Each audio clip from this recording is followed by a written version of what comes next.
uh, Professor Davies, actually, we can take up to 500 participants. And actually, up to 500 participants have registered for your talk. But, sometimes some of them might drop out, or maybe, they are going to watch through YouTube or Facebook Live, right? So that's why, finally, the number of the total number of participants might be, yeah, with like 100 something, right? Sure. That's normal. Okay, That's fine. that's normal. Okay, so I think we should get started, right?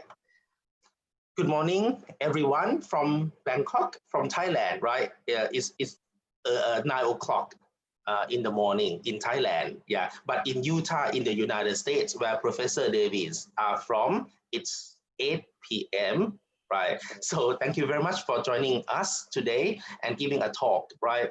Professor Mark Davies is a professor of linguistics from Brigham Young University from Utah. And, he's the creator of the Corpus of Contemporary American English, or COCA, right? The biggest and the most widely used and widely known language corpora in the world, right? So, everyone who are really into corpus linguistics and applied linguistics and English language teaching have been using COCA for their research and for their teaching, right? So we are very excited today to invite Professor Mark Davies to share with us some new features of COCA, right? Because, COCA is a classic one, and now as of March 2020, right? Some new features, some new genres have been added to the corpus. So today, I'm not sure whether we are the first, but this is the first time that Professor Davies is going to give a talk to Thai audience. But today, we also welcome international audience around the world. Anyone who, but because it's now being broadcast, right, live through Facebook and YouTube. So everyone, please welcome Professor Davies. Thank you. One thing that I forget, right? At the end of his talk, we are going to have about 10 to 15 minutes for Q&A session. And, feel free to, share with us your ideas or your comments or questions. And I'm going to screen the question, and I'm going to try to ask Professor Davies your questions. Okay, thank you very much. Well, it is a real pleasure to be here. I have never been in Thailand, but I have heard wonderful, wonderful things about Thailand, and especially the people there. And it's great to be with you virtually tonight, and I look forward, hopefully at some point, to being able to meet with some of you face to face. So what I'd like to do today is I actually have not given this presentation anywhere else in the last few months since COCA was updated. So this is the first time that I'll be presenting some of this. But what I'd like to do is just talk a little bit about some of the new features with COCA. I imagine that a number of you are probably familiar with COCA, but there's some new and kind of exciting and interesting things that have been added recently. So that's what we'll be talking about here, especially how these new features can be used for research, teaching, and learning. So most of you are probably aware that COCA is part of a suite of corpora that are available from englishcorpora.org. There's actually about 18 different corpora that are available. Some of them are used mainly to look at historical change. Some are more for looking at variation between dialects. Some of them are more for looking at particular genres like TV or movies or legal English. But COCA is by far the most widely used of the corpora that are available. And Some of you may be familiar with these corpora as the corpora from corpus.byu.edu, and they were moved off campus to englishcorpora.org about a year ago. So they're used by a lot of people every month. COCA alone is used by about 100,000 distinct users each month, which again makes it the most widely used of the corpora from englishcorpora.org. So what I'd like to do today is to focus on this 2020 update that came out just a few months ago. Talk a little bit about how the corpus itself is different in terms of genres and so on.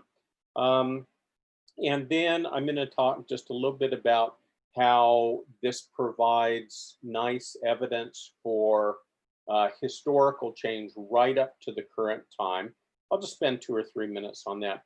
But most of what I want to do tonight, the vast majority of the time, I'm going to be talking about the new features for COCA and why I think it's so exciting, so interesting. So just in terms of what has been added to COCA in terms of the data, up until about 6 months ago, COCA had about 577 million words from the 5 genres that you see here. In early 2020, new data from 2018-2019 was added for those 5 genres. But importantly, there were 3 new genres that were added to COCA, which had not been there before. Blogs, about 125 million words. Other web pages, about 130 million words. And then also subtitles from TV and movies, almost 130 million words. So overall, COCA is now about 1 billion words. So it's much, much larger than it was before, and it has these new genres. I want to talk just briefly about some of these new genres. As I mentioned, COCA, the 2020 version, has about 125 million words from blogs, about 130 million words from other web pages.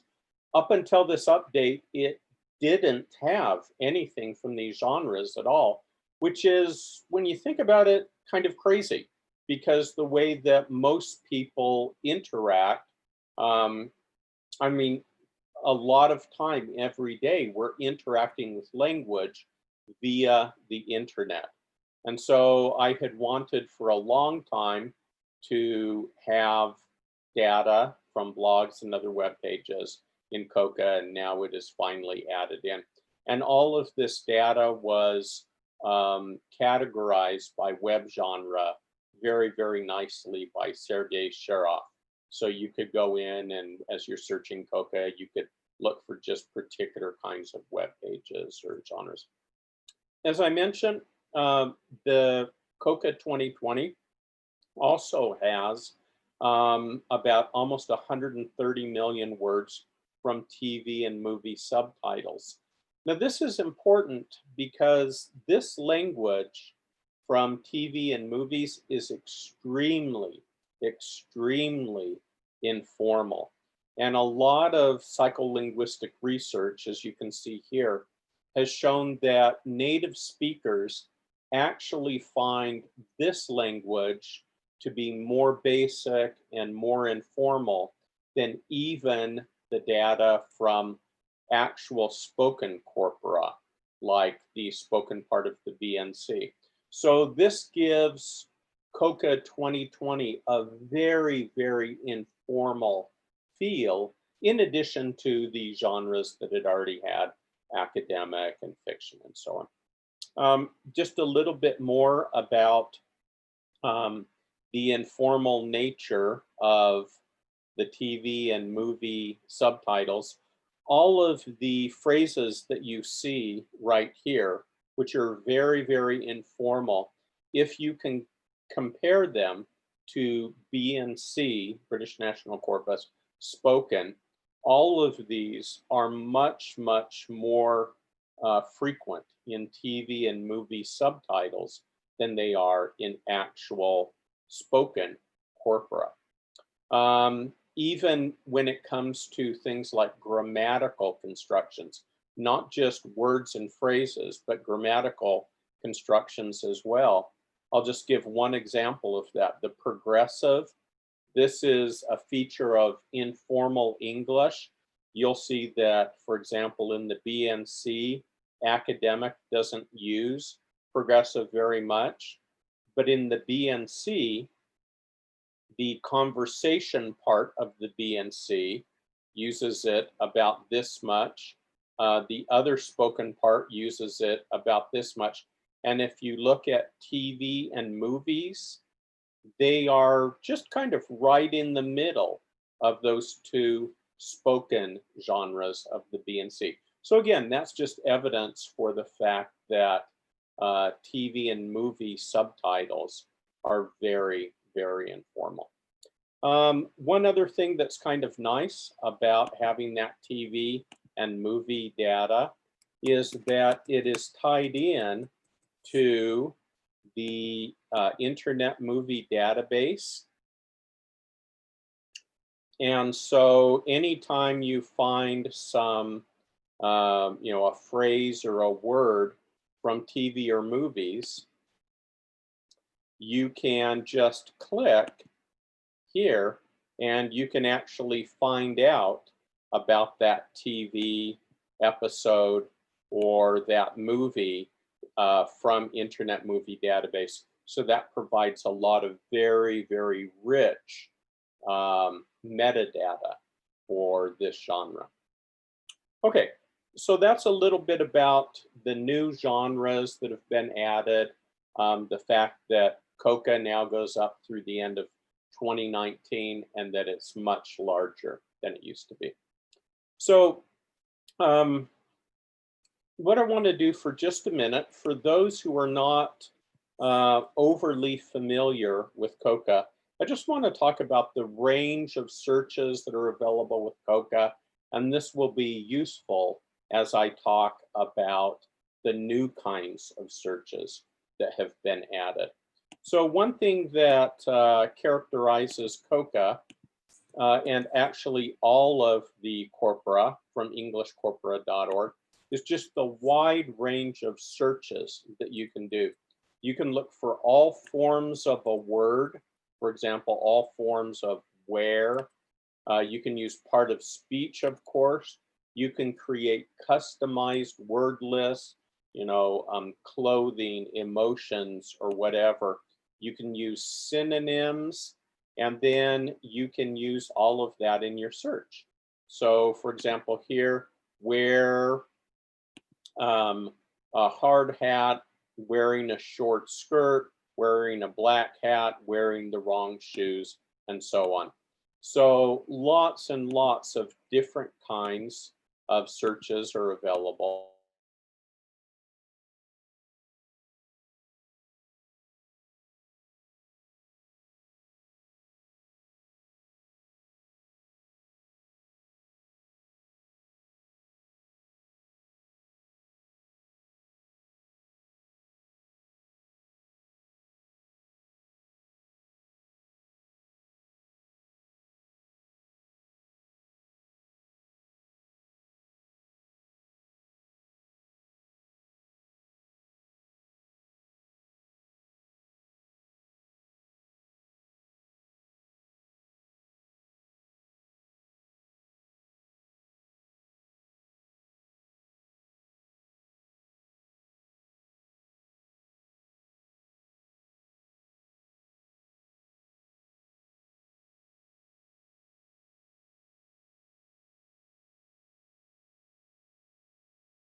Hello, are we back?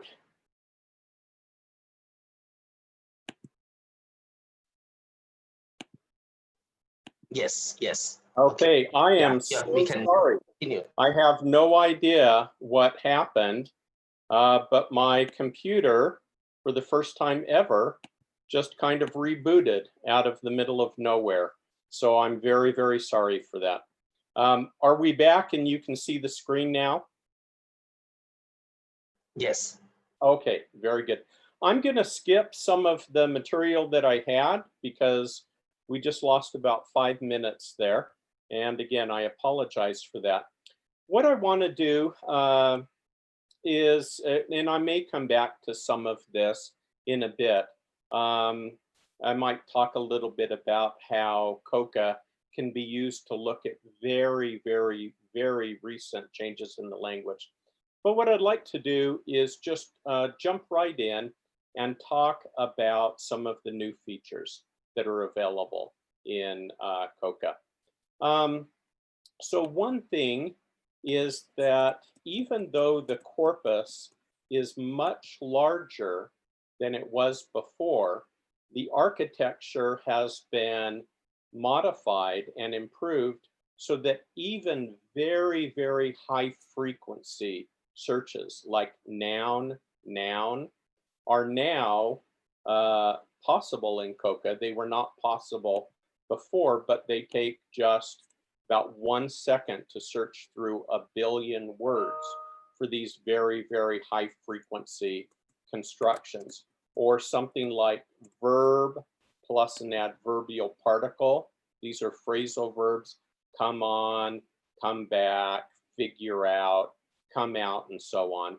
All of those are possible now in COCA, even though it's bigger than it was before, about twice as big, in just about 1 second. So pretty much everything you'd want to look for, 1 or 2 seconds to search through 1 billion words. I want to talk just a bit about another feature that I've added in just actually in about the last 2 months. And let me give you an example here. I'm going to search for the phrase light followed by noun. And now in COCA, and actually not just COCA, but all of the all of the corpora from englishcorpora.org, in addition to seeing the context for any word in the frequency list, okay, of course you could always do that before.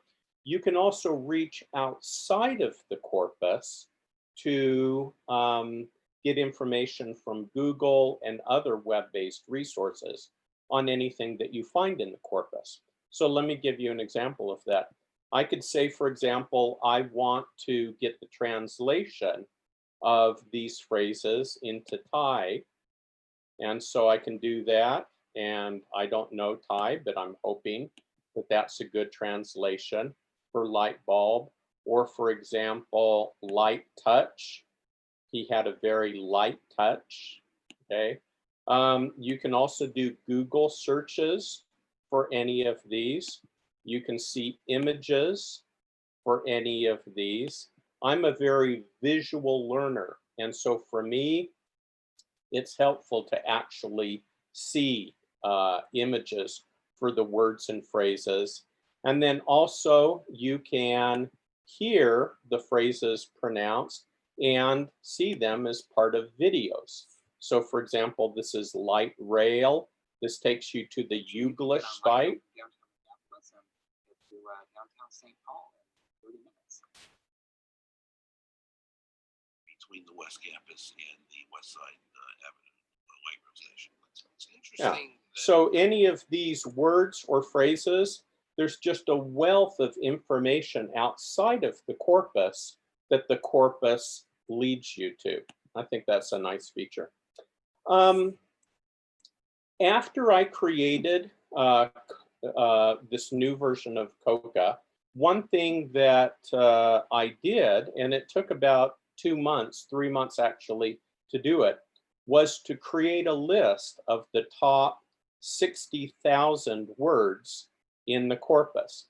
And you can search this list of the top 60,000 lemmas, and you can get very, very detailed information on each of these words.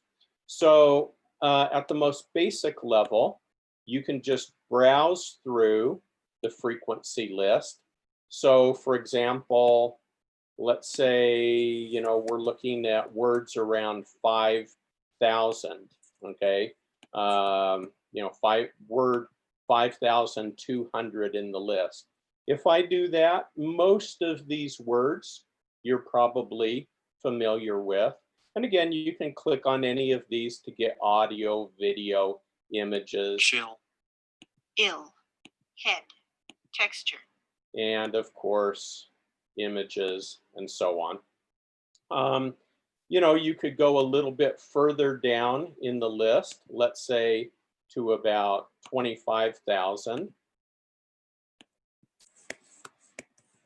Now at this stage, even for me as a native speaker of the language, I'm beginning to see a few words that, I might not be overly familiar with. But then if you go down to, let's say, 45,000,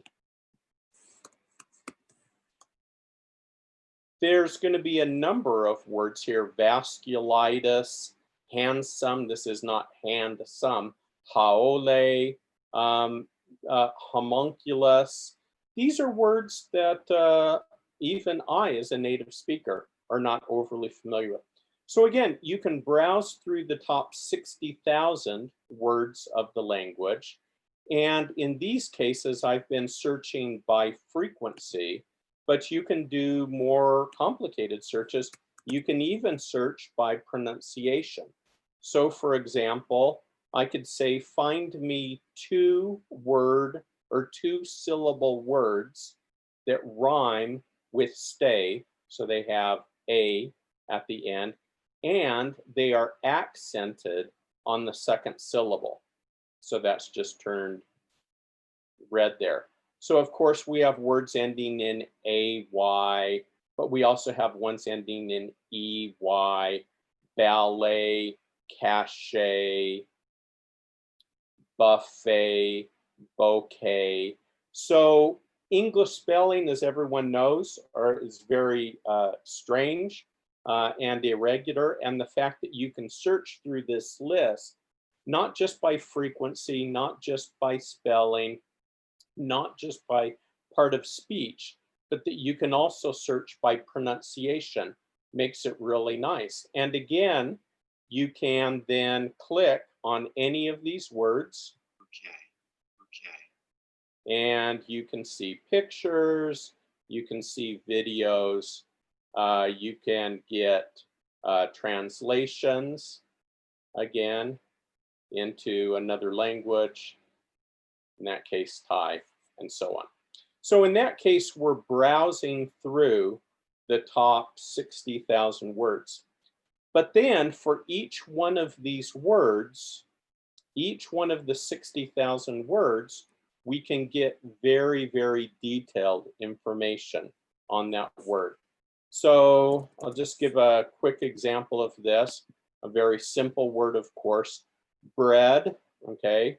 For each of the 60,000 words, you can see the frequency. This is the 2400th most common word in English. You can see the frequency by genre. So bread is the most common in fiction and magazines. You get a definition, link to other definitions, images, videos. Or one time, Naveed said that our talk was like we were always making bread. Of course, you get your pronunciation there. And then, of course, translation into whatever language you'd like. And there's more than 120 different languages with Google Translate. You get topics, you get collocates, synonyms, clusters, and I'm going to give you examples of all of these different types of information that you can get on each word, okay? So for collocates, I'll just stay with bread, okay? This is kind of like the collocates display that you get in Sketch Engine, where the collocates are grouped by part of speech. So these are nouns occurring with bread, adjectives occurring with bread, verbs occurring with bread, adverbs occurring with bread. And of course, you can click here to see the node word and the collocate in context for any of these.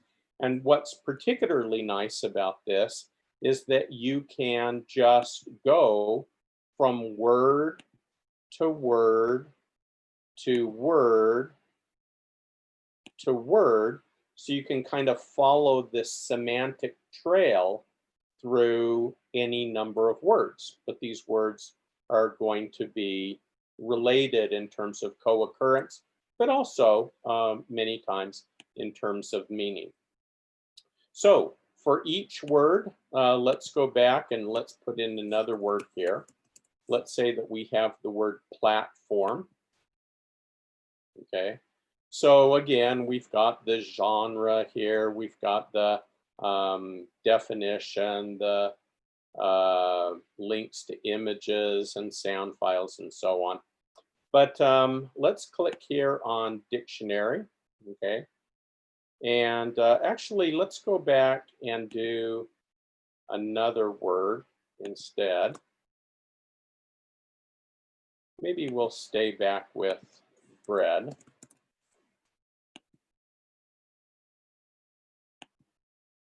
Oops, got a little bit of an error there. I'm not quite sure what's going on.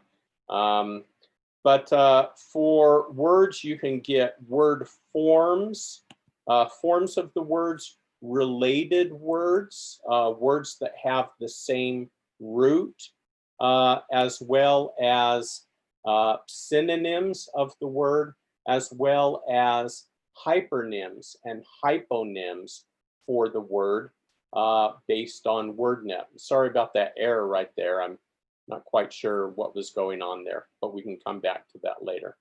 So dictionary has a wide range of information. Collocates, as we've seen, it groups things nicely by part of speech. Let's talk just a little bit about topics. So collocates show you words that occur nearby a given word, within 3 or 4 words. So for example, if I do the word hormone, these are the collocates of hormone, okay? But what topics are words that don't necessarily occur right nearby a given word, but these are words that co-occur anywhere on the web page. So words or web pages that talk about hormones, on the same web page, you're probably going to find words like therapy, cancer, disease, symptom, stress, and so on. And so I have found that topics actually do a better job kind of showing what a word means than collocates themselves. Let me give you just a couple other examples of that. So let's say that we're looking for the word ecosystem. So here we have the collocates of ecosystem, and that's good. I mean, that gives us some sense of what ecosystem means. But if you click on topics, co-occurring words anywhere on the web page, this actually does an even better job of kind of showing how that word is used and what it means. Okay, let's talk about some of the other features that are available that are new to COCA. We'll go back to this example with bread.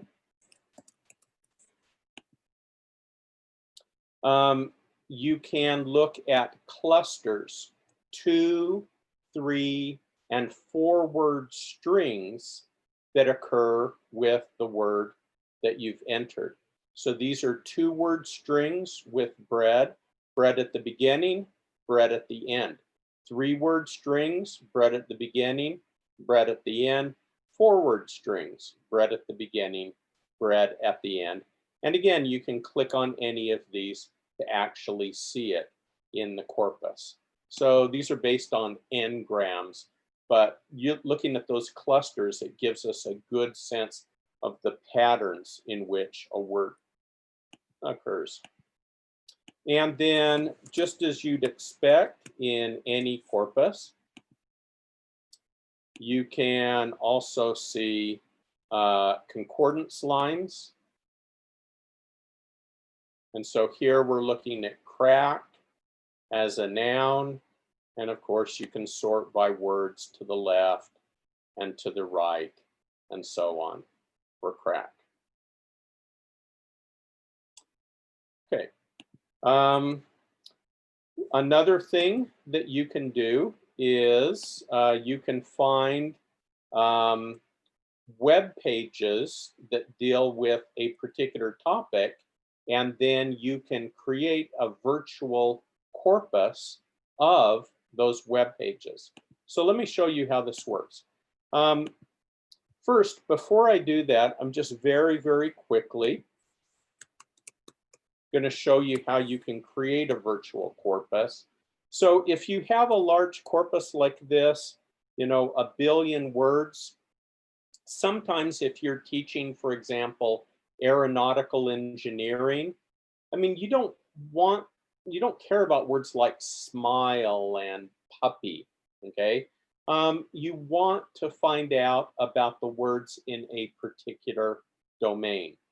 And to do that, you can quickly and easily create virtual corpora with COCA and the other corpora. So the way you do that, you just put in a word or phrase that you're interested in here. Say, find me the text, the best text in the corpus that have that word or phrase. And then you can quickly create a virtual corpus. So now I have a telescope virtual corpus with 100 pages, about 500,000 words. If I wanted to have 10,000 pages, a much, much larger corpus, so 47 million words, I could do that as well. But then once you've created a virtual corpus, you can come in and you can find, for example, keywords from that virtual corpus. So in my telescope virtual corpus, these are words that deal with telescopes.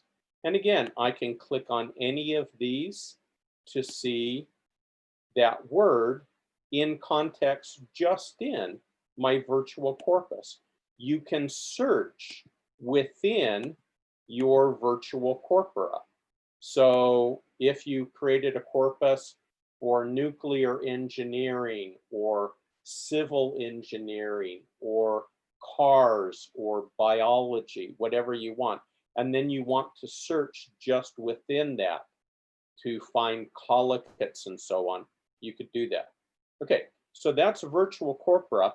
Now let me come back and talk about how you can very quickly create virtual corpora kind of at the word level. So let's say, for example, that I'm searching for nuclear. So here's my entry for nuclear. Then I can come down here to text and virtual corpora. And this tells me that these are the texts that have the highest frequency of nuclear. And the nice thing is, for each one of these web pages, it shows me what the keywords are for each one of those web pages. So this is 500,000, about 500,000 pages in COCA. And so these are the pages that deal with nuclear. And again, I can create a virtual corpus just one click. And then here's my virtual corpus, 1.4 million words dealing with the word nuclear. And now I can come in and get the keywords from that, okay? So the nice thing is you can easily go from a word to a virtual corpus for that word and then use that to learn a lot more about that particular word. As I've been doing these searches here, I've been, looking at collocates, clusters, topics, dictionary entries, text, and you can come back and you can say, where have I been? Okay, so this is a roadmap of where I've been for the last 15, 20 minutes. We were just looking at the main entry for nuclear. We looked at websites dealing with nuclear. We looked at ecosystem and looked at collocates of ecosystem, topics of ecosystem. And what you can do is you can come back through this history, click on that, and go back to that page. If there's a word that's of interest to you, you can just click on it and add it to your list of favorites. And then you can come in later and look at your favorites list. All right, so all of those searches then are very, very word oriented, okay? So a lot of people are used to using COCA to look at the frequency of grammatical constructions. That's fine, you can still do that. Finding collocates or looking at the patterns of a given word, you can do all of that. But all of these kind of word-oriented searches for the top 60,000 words and then being able to browse through the top 60,000 words, that's all new as of 3 or 4 months ago. So just to summarize, COCA with its newest incarnation from March is much bigger than it was before. It's newer than it was before. It now goes up through the end of 2019, and it has these new genres. Very, very informal and also kinds of genres that we interact with on a daily basis. Lots and lots of different kinds of searches. So of course, phrase, lemma, part of speech, synonym, customized word list. Remember from where the adjective clothes was a customized word list. It's very, very fast, much faster than it was before. Almost any search that you do is going to take about 1.5 seconds or less to search through the billion words. This is what I didn't get to talk about because of the computer problems.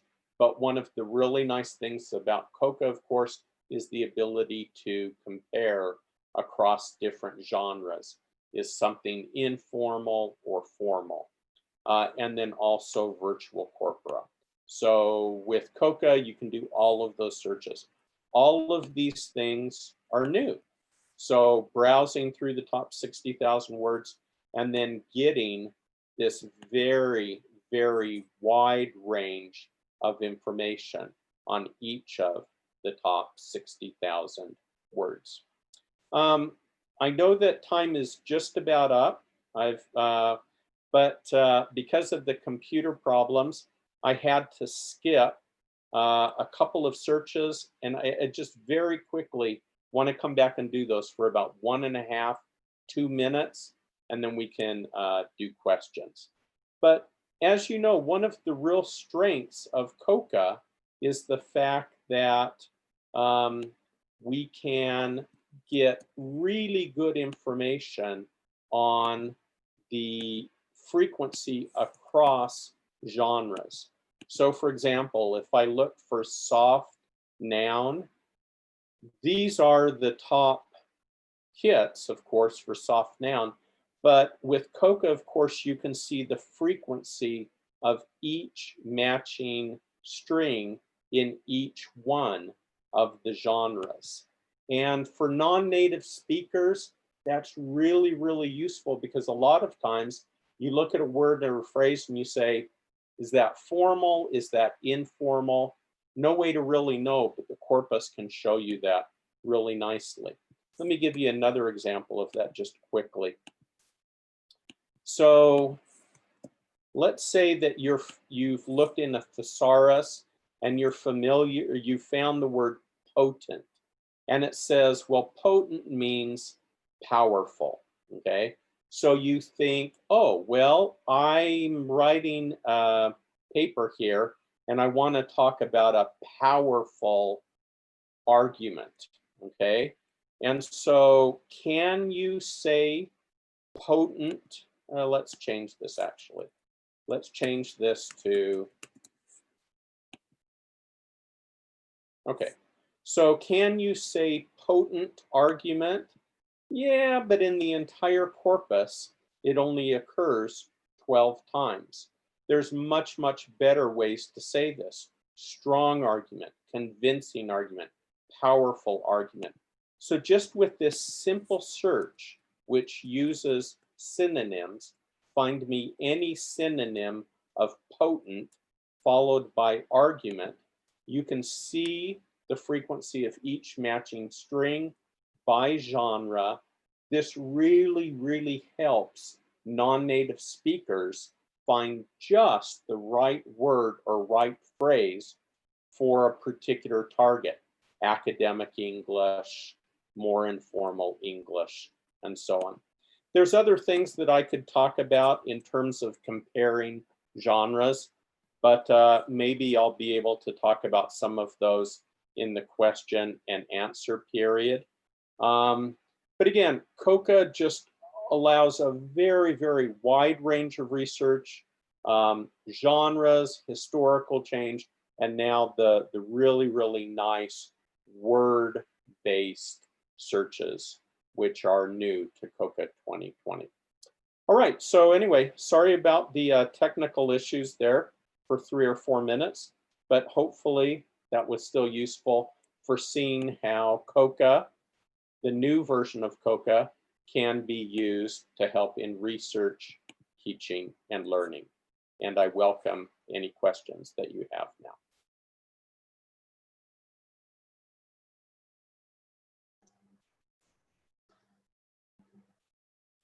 Oh.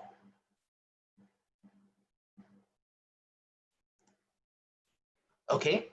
Can you hear me? So thank you very much, Professor Mark Davies, for your interesting and exciting talk about, how to use, the new features of COCA. There are many things that I have never known, right? And there are many things that are much different from the classic or the conventional version, right? So now I think because, today we have many participants who would like to ask, right? So if now I'm talking to all the audience, right? If you want to if you want to ask any questions, you can raise your hand, right? And our IT team is monitoring, and they are going to allow you to directly ask your questions to Professor Davies, right? Are there any questions from the floor? Yes. Okay.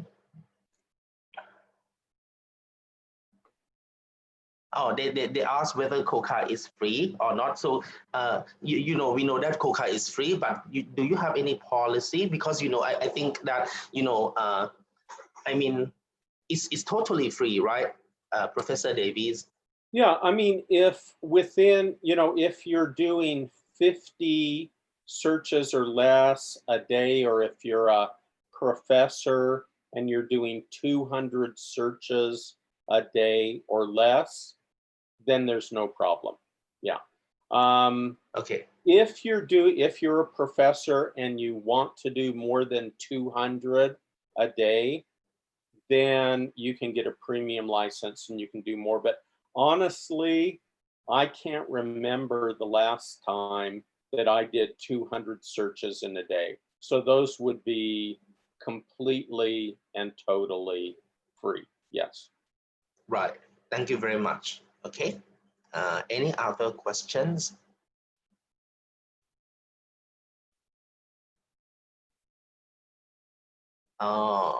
Some people asked about the symbols, right? So there are many symbols, right, that we use in search of something. For example, the equation is used for synonym finding. How about asterisk and Yeah. the at symbol? So people always ask, where can I find out how to search COCA? Is there a book? Is there a PDF file as is? What I've decided to do is all of the help files are right in the search interface itself. So if you want to, for example, if you want just information on how to search, just the basic syntax, Right. you just click here and there's the basic syntax. If you want to know how to search by part of Right. speech, click there. Customize word lists. So all of the help files are built right into the interface itself. And the nice thing about that is that you can click on any of these and it actually does the search for you. So, at some point I might write a book, but I think honestly, this is actually a little bit more useful because it's right here in the search interface. Okay, right. Thank you very much. Another question from the floor.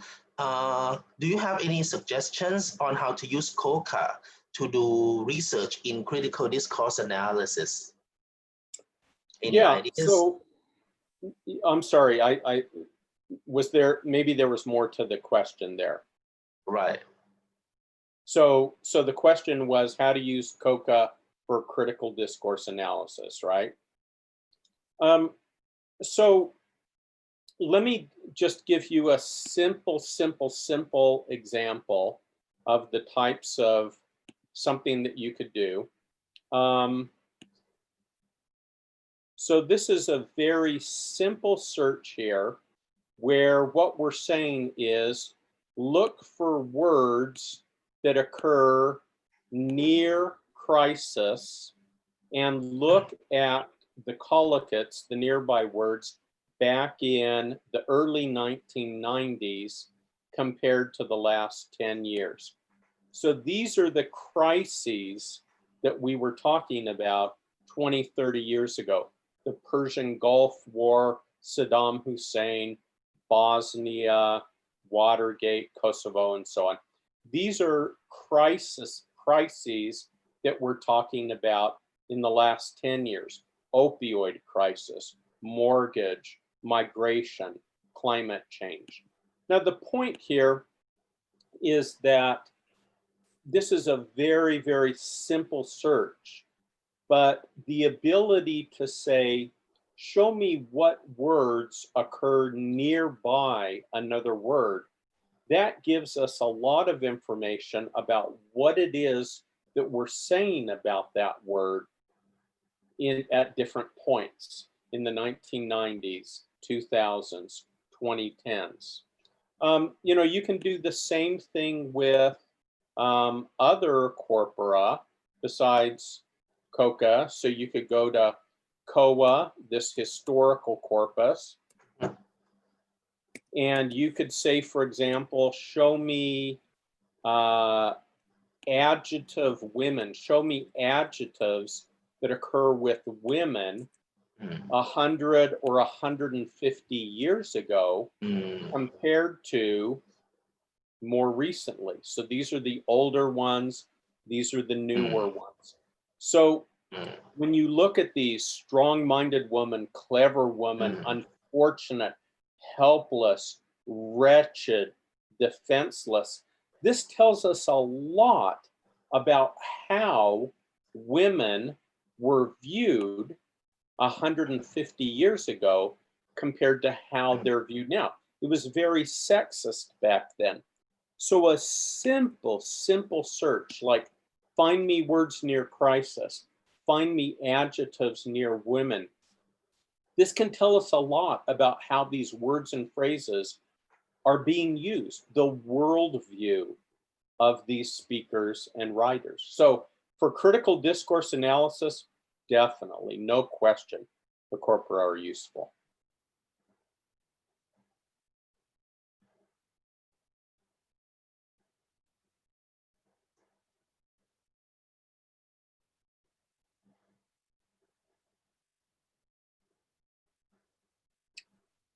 Do we have a few other questions? Right. Yeah, thank you very much. So you know there are more and more questions, right?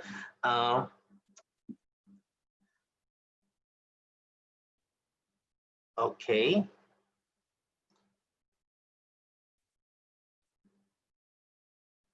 Is there any business English genre in COCA? No, right? The answer is no. Well, so what you can do is you can come in and you can, for example, you could go down to magazine and then finance, or you could go to newspaper and money, or you could go to academic and business, and you can search just within those genres. But again, let me come back very, very quickly to the virtual corpora, okay? Let's say that you are interested in business English dealing with investments, okay?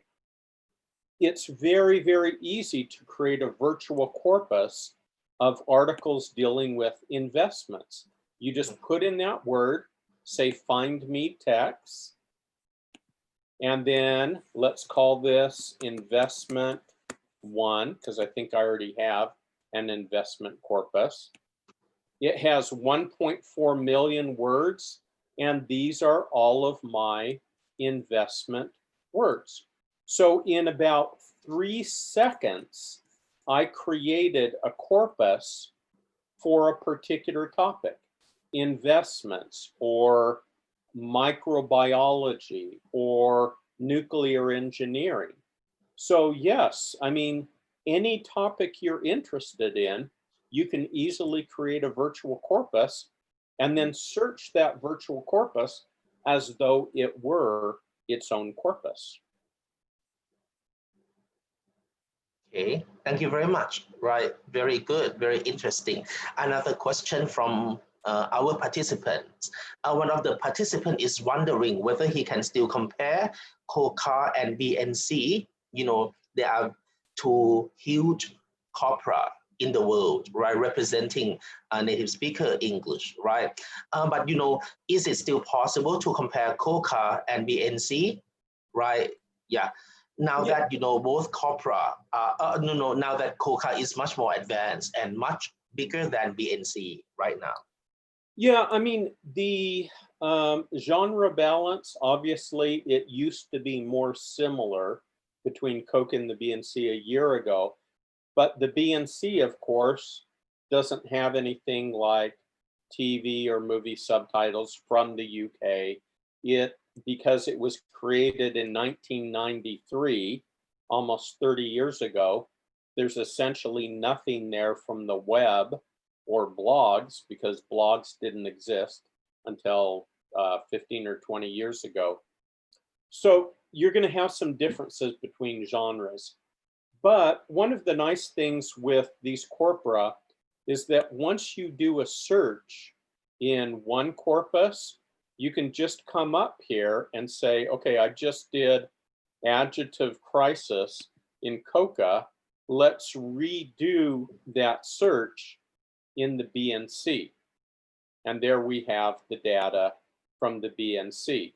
So you can go back and forth between COCA and the BNC or any of the other 17 corpora.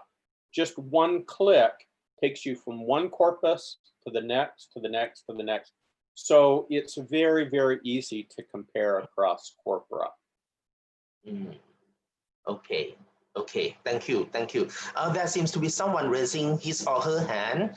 Yeah, we are going to allow her or him to ask you a question, Professor Davies. Can the IT help this?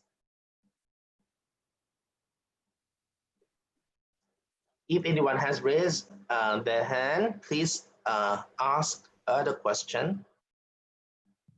No, maybe he's coming back. Yeah, okay. Let's move on to another question. Can you show some examples of how to look up grammatical structures using COCA? Yeah, so because of the computer problems, I kind of ran out of time there, so I apologize again for that. But yeah, you can, this is kind of a complicated structure. This is the quotative like. And if you've watched American TV or movies, you know that there's this construction where people are saying things like, and I'm like, yeah. And then he goes, well, what are you doing? And I'm like, well, I don't want to hear him. And it's like, and if you're like, I just need more time. We got married and I was like, well, I've got a best friend now. So this is the quotative like. So in this case, we're looking for conjunction and, for example, pronoun I, a form of be, am, followed by the word like, followed by a comma. And I'm like, I'm not going to do it. And she's like, but you need to. And I'm like, no way. So I'm just using this as a simple example here for how you can do fairly complicated queries using COCA. Another example, end up verbing. This is a construction that continues to be used more and more and more over time. But again, we have all forms of end, followed by up, followed by the ing form of the word. And these are examples of that. End up moving, end up voting. So yeah, any construction that you're interested in, the passive. There's our passive, more frequent in formal genres. The get passive, got verbed. Less common in academic, but more common in the very informal genres. So if you've used or read Biber 1999, the Longman Grammar of Spoken and Written English, you know, I use COCA all the time when I'm teaching English grammar. And what we do is we say, Biber found this 20, 25 years ago. Let's look for that same construction in COCA today. And usually they go together very, very well. So yeah, any type of grammatical construction, you can do it very, very easily in COCA, very easily. Thank you very much. Right, thank you, thank you.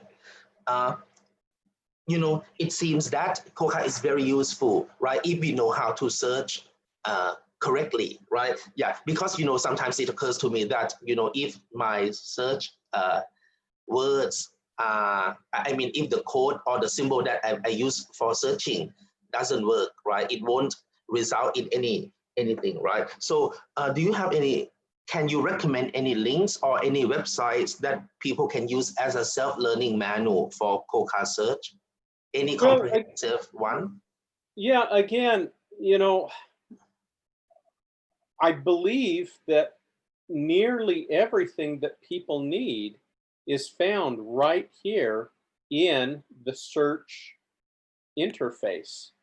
You know, all the different, someone wants to know how to search by part of speech. You know, I see.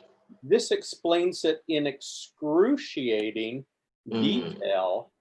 And all of that information is just right here, right. you know, 4 centimeters away from the search form. So for me, this is easier than looking it up in a book. Oh, there's how to do it, and then typing it in. It's just all of the instructions are just right here. And you can click on any of these and actually see the results. You want to know how to do collocates? This tells you all about collocates. Mhm. You know, Right. how to do collocates. All of the instructions are right in the search interface itself.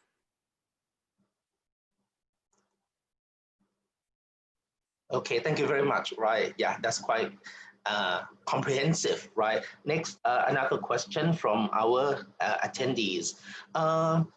When it comes to virtual corpus that you showed us, right? Can we control the size of a virtual corpus we create, right? Can we control the number of texts in our virtual corpus? Yes, very much so. So, you know, I did that one for telescope. Well, maybe we won't do telescope. I'm just trying to think. Okay, that investment one that we did. So investment, and now we're gonna find text dealing with investments. By default, it takes the top 100 texts, what it thinks the top 100 are, okay? But if I wanted to change that to 1,000, now I can have 1,000 different texts in my corpus. If I only want to have the 10 best ones, I can do that.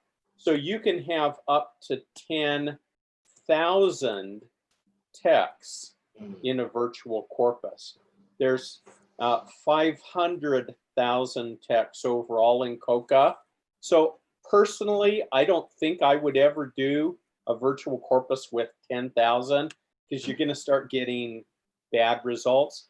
But, you know, maybe 400, 500, yeah, that would be good. And that would be 3, 4, 5 million words in your virtual corpus. That's large enough to be able to really use it, you know, for whatever you want. Yeah. That's lovely. That's lovely. Thank you. Okay, about collocation, right?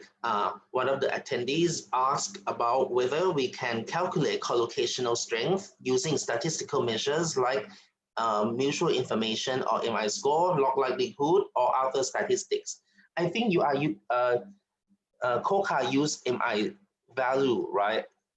Yeah. So I don't actually know what I'm going to find here because I've never actually done the search before, but let's see. Okay, so this is just by frequency, all right? Right. But I could come in and I could say sort by mutual information. Oops, got a little error. Let me come back and do it a different way. I'm going to do bread here, and I'll do collocates of bread. Let's say, I'll take any kinds of collocates. So, oops.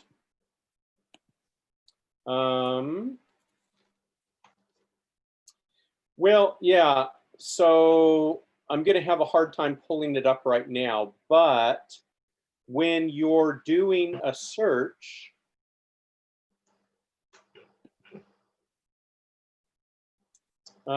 it's not showing up very well in COCA.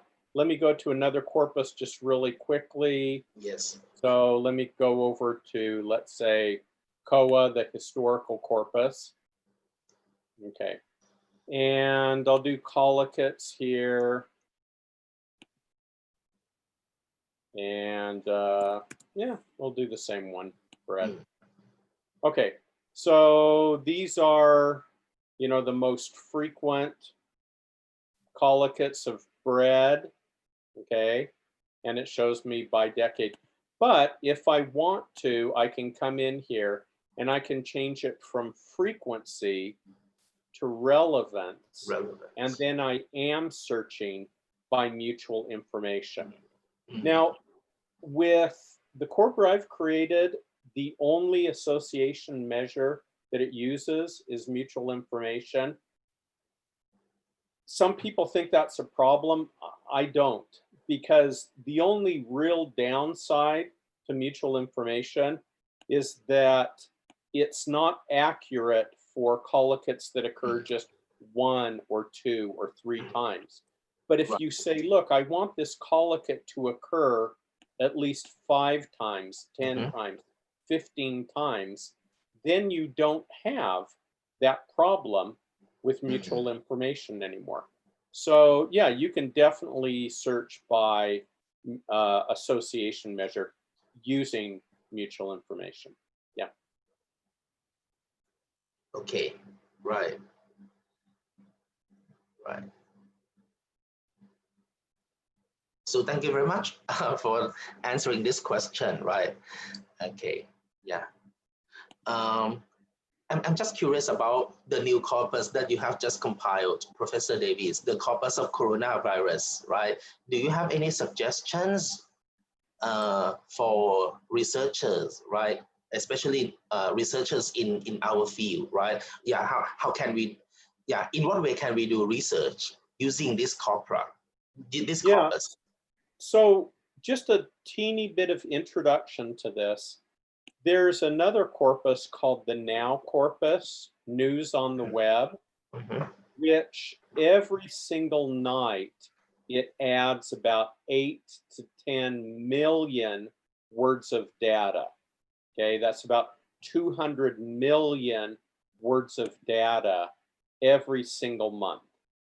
So in May, there was 233 million words of data in just that 1 month that was added to Now. So I got the idea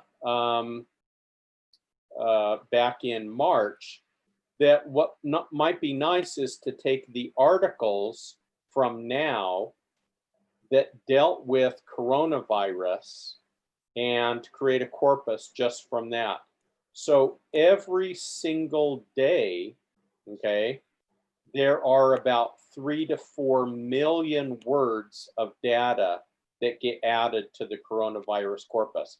So from June 11th through June 20th, just 10 days, there were almost 30 million words of data from those 10 days.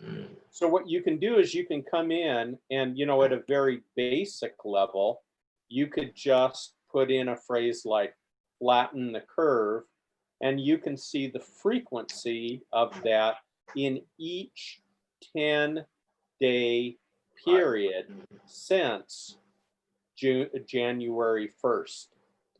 And so there's our flatten the curve. So, you know, that's just a very, very simple example of looking for a particular word or phrase. But same thing, you could do collocates. You could say, what is being said about reopening stores in April versus May or June? How is our discourse about coronavirus changing over time? So just from the front page of the coronavirus corpus, there's a lot of, I think, good examples here of things that can be done with that corpus. So just go to coronavirus, you know, from the corpus page, take a look at that first page, and I think it'll give you a lot of really good ideas. I see. Thank you very much. Right. I think, you know, it takes time to learn and, you know, think about this. Right. But I'm sure that, you know, all the participants can also spend time looking at your, I mean, the information given in your corpus in COCA. Now, talking about the 3 new genres that you have added to your COCA, right? Namely, TV series, web pages, and blogs, right? What were your criteria for the inclusion of the text, especially, you know, with regard to the 3 new genres? Do you include only the TV series or the blogs produced by American writers? Yeah, so for TV and movies, these actually come from two larger corpora, the TV Corpus, which I released in 2019, which is 325 million words, and the Movies Corpus, which I released also last year and is 200 million words. So I simply took a subset of the text from the 1990s, 2000s, and 2010s, just a absolutely random sample, you know, every 37th text or whatever from these larger corpora. So the TV or movie had to have been produced in the United States, but then I just took a random sample of those to put into COCA.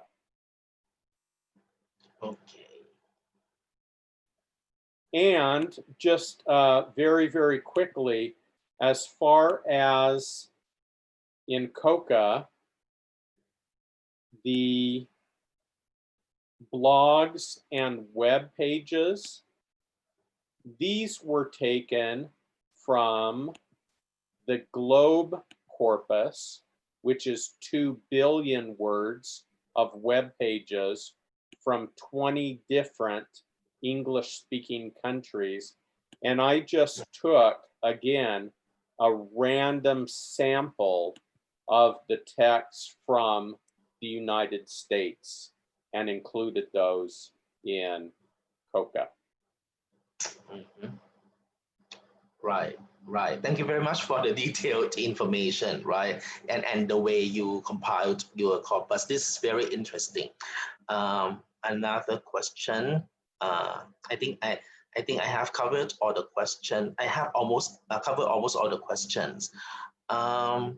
This is a very easy question. Yeah, maybe they are new to COCA, right? Can COCA show the search result in complete sentences? It is yes, right? It actually can't, unfortunately. The way the architecture of the corpus works.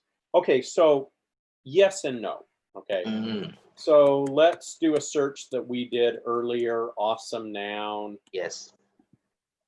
So again, here's our frequency, and we come in, and we see that. Now, you can come in, and you can get about 150 words of context. So,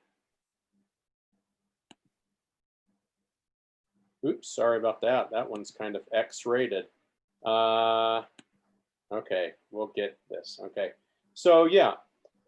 So if you click on the expanded context, then you're getting about a paragraph worth of information.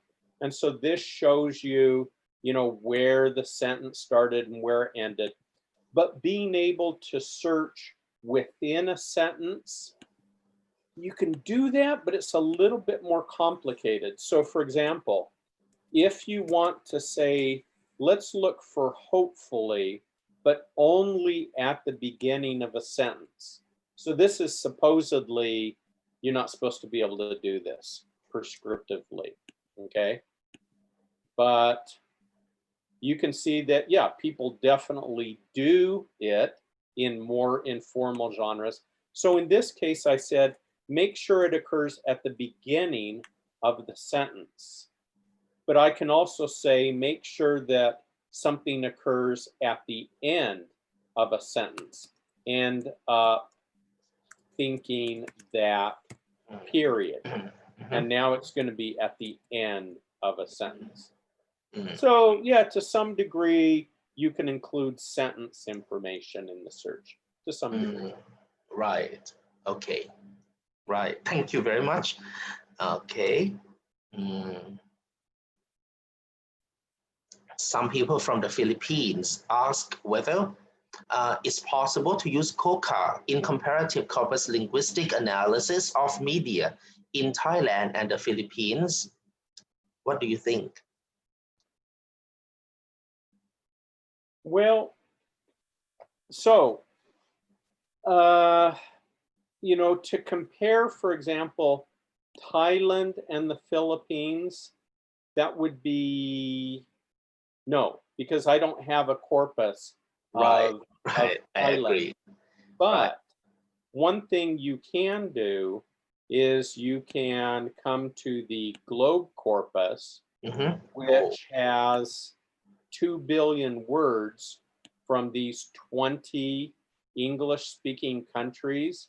And you could focus, definitely, you could Ah, focus on Philippine. yeah, right.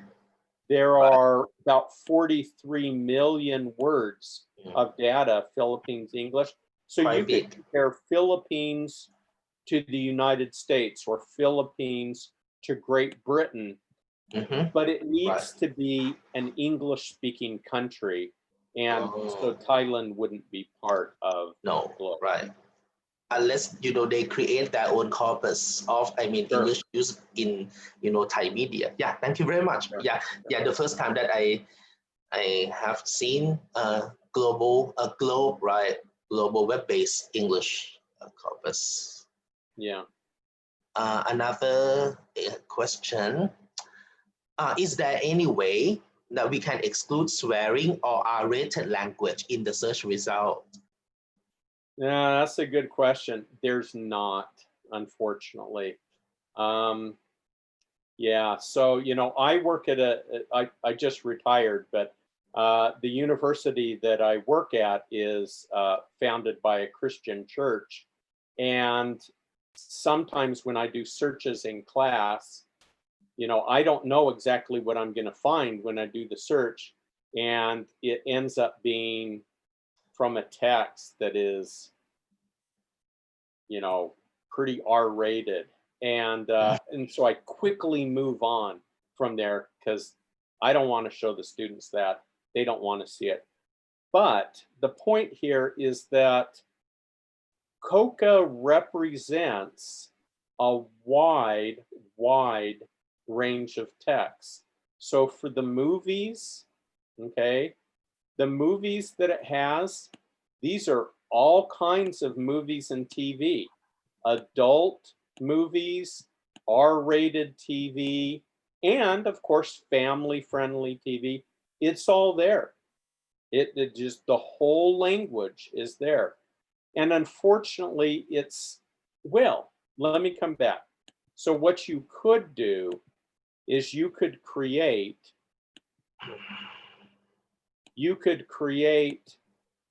a virtual corpus, for example, from movies, but you would just have family-friendly movies or family-friendly TV.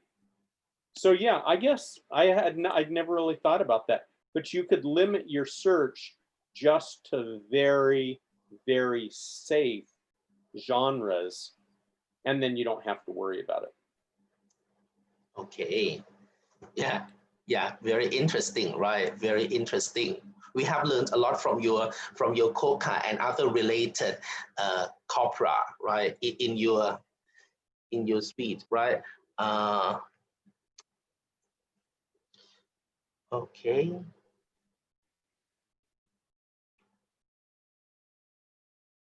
Yeah.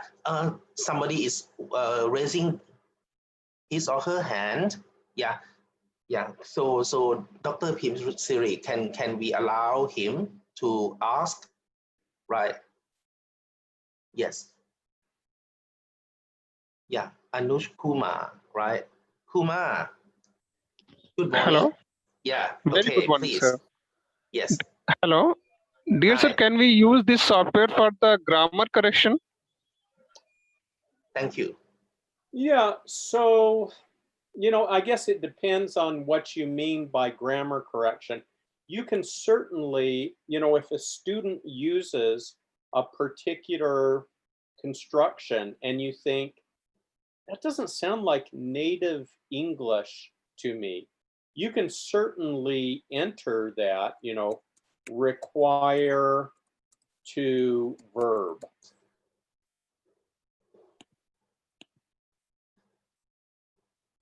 Well, that's maybe not a good example.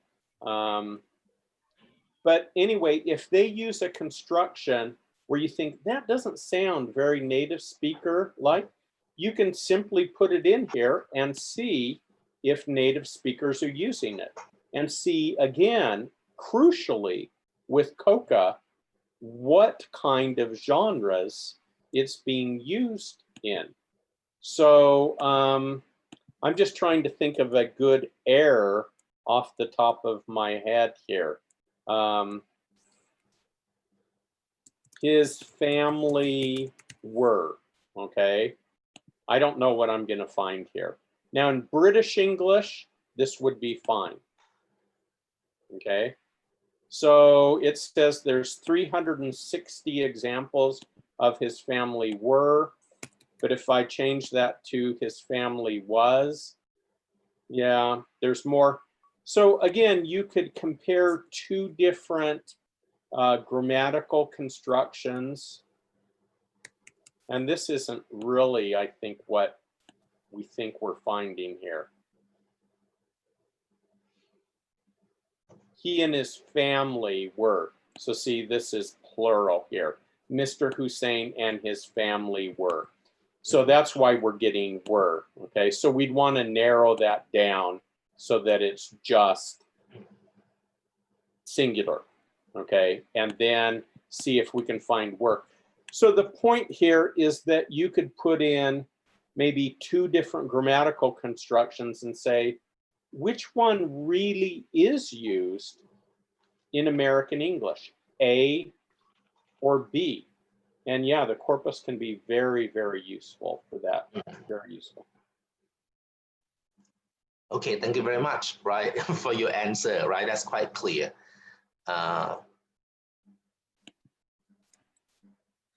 Another question from an anonymous attendee. Have you included any TED Talk in your corpus?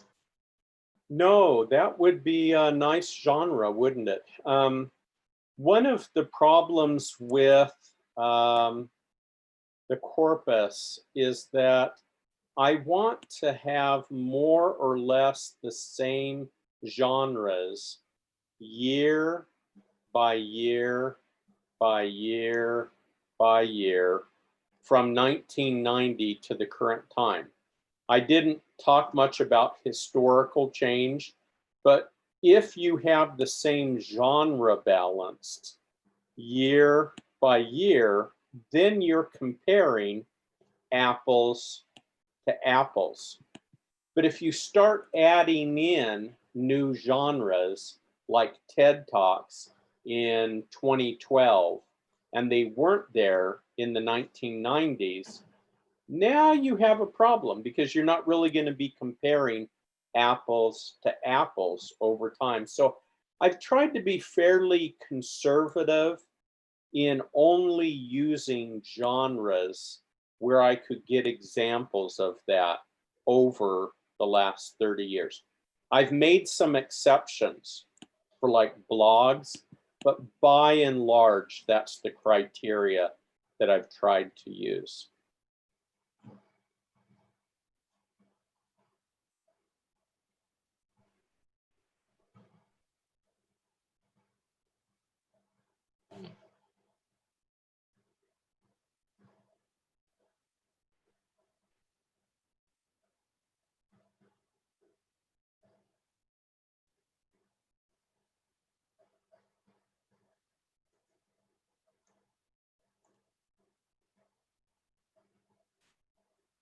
Okay, right.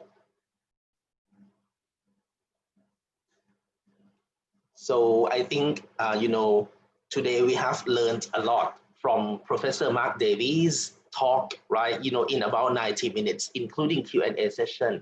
And I would like to thank Professor Mark Davies for his insightful and thought-provoking talk, right? And I would like to thank all the participants for very interesting questions, right? we have learned a lot from your questions. Before we end our session, I'd like you to, all the participants to do the evaluation form, right? Okay, and we would like to promote another webinar, right? Can Dr. Pimsiri help us in sharing the poster of the webinar, right? We have the next webinar that Language Institute, Thammasat University, Thailand is going to organize is on July the 2nd. Okay, this is on extensive reading. Okay, it's going to open for registration soon or today, right? Today. So make sure that you have booked your seats, right? We are going to have distinguished scholars, right? Namely Willie Renanya, Richard Day, Christina Anandari, and Francisca Maria Ivone, right? So Professor Davies, thank you very much for your talk today, right? It's very, very interesting. And, let me tell the other, our participants that, Professor Davies is very generous, right? He doesn't charge us anything, right? Yeah, his talk today is free of charge, completely free of charge. So, we really appreciate, and we would like to express our sincere gratitude to you, right? You must be tired because, it's quite late at night in Utah right now. Well, it's been my pleasure to be here. I thank you very much for the invitation. I've really enjoyed it. Thank you so much. Thank you very much, right? And today it has been recorded, right? The talk today has been recorded and it's going to be posted in YouTube Live, right? So anyone can come and visit the talk anytime, right? And if you have any questions, you can email Professor Davies. I'm sure that he's going to entertain all the questions very quickly and nicely. So thank you very much, Professor Davies. Hope we can meet in Thailand sometime, right? Thank you. Thank you. Thank you. Thank you. ขอบคุณครับ